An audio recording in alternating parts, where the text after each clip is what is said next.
We discussed quite a few things. But all those things which we discussed, do we read in any media? Do we see in any electronic media? Except couple of private media in the digital side, we don't find any fearless, truthful version of the facts coming out. The greatest blow to democracy is that the fourth pillar has failed the country. Forget about the first three pillars. Fourth pillar is the media. They have failed to defend democracy. They have failed to defend the constitution. They have failed to defend the truth. So our only hope is the fifth pillar, whistleblowers. Somehow they are also not able to blow. Maybe post-COVID lungs have been affected. The way the lungs are crushed in the country today, so that nobody will blow the whistle, is a very dangerous trend for the country. So we need to support, we need to stand up, we need to speak out, we need to stay alert, and we need to stay with at least those few of the whistleblowers who are left in the country, who are the only hope as I see it. और जब मैं देश की बात करती हूं तो मैं देश के नागरिकों के लिए बोल रही हूं ये बात, क्योंकि देश की सरकार तो ऐसे ही चाहती है.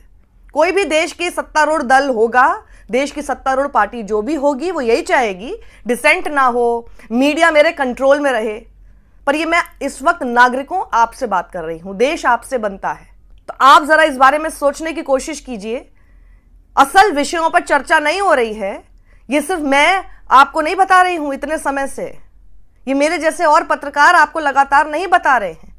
ये मेरे जैसे से पत्रकार ही नहीं, कई एक्टिविस्ट, कई ऐसे लोग जो कि जानते हैं, इंटेलेक्चुअल्स जो कि आवाज उठाते हैं.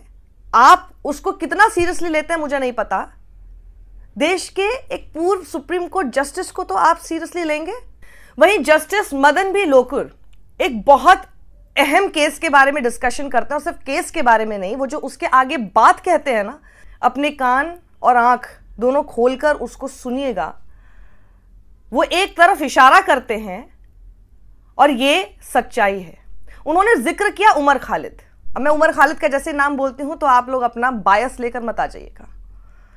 उमर खालिद के केस का जस्टिस मदन बी लोकुर ने जिक्र करते हुए ये बात कही है.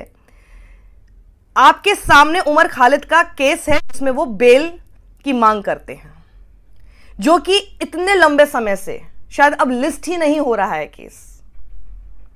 वो कहते हैं कि अभी तक 13 बार एडजर्नमेंट हो चुकी है उनके केस की.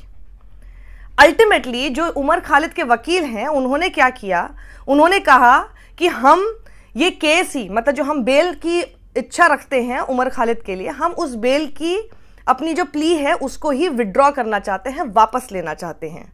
क्योंकि अब इनका कारण सुनिएगा, जिसका जिक्र अगर मदन बी लोकुर एक मंच पर करते हैं तो इसके बारे में आप समझिएगा उन्होंने क्यों किया. वो बात को मान रहे हैं कि इसमें बहुत हद तक सच्चाई है, इसलिए ऐसा हुआ. वकील कहते हैं क्योंकि हमको पता है कि रिजल्ट क्या होने वाला है. उनको पता था कि केस का रिजल्ट क्या होने वाला है. You've had one of the cases that has been mentioned is that of Umar Khalid asking for bail, not listed for a long time, I think more than 2 years or so. 13 adjournments. Ultimately, the lawyer said we want to withdraw the case. Why? Because as Justice